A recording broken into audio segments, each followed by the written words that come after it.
Current खसारा control कर लिया, खसारे में 68% कमी। मौजूदा मौशी तबाही इमरान खान की वजह से आई। PTI ने फ्रांस कंपनियों को खुश करने के लिए सस्ती LNG नहीं खरीदी।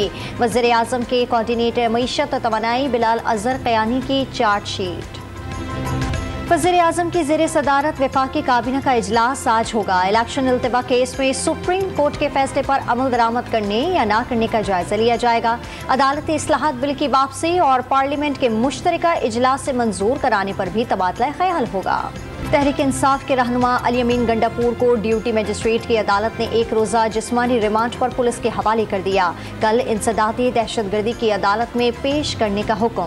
वज़ीर आज़म ने स्पेशल सेक्रेटरी खजाना उवैस अमरा को सेक्रेटरी खजाना का इजाफी चार्ज दे दिया। सेक्रेटरी खजाना हामिद याकूब 9 से 21 अप्रैल तक IMF और आलमी बैंक के इजलासों में शिरकत करेंगे। मुजफ्फरगढ़ में आटा पॉइंट से लाख रुपए मालियत का मुफ्त सरकारी आटा गायब। 2 पटवारी मुअत्तल। भावल नगर की तहसील मंशनाबाद में पुलिस ने भी मुफ्त आटे पर हाथ साफ कर लिया। पुलिस एहलकार की आटे के ट्रक को रोककर थैले ले जाने की वीडियो वायरल हो गई। न्यूजीलैंड टीम दौरा पाकिस्तान के लिए रवाना। 5 T20 और 5 वनडे मैचेस की सीरीज खेली जाएगी। इस्लामाबाद पुलिस का न्यूजीलैंड की टीम को फुल प्रूफ सिक्योरिटी फराहम करने का ऐलान।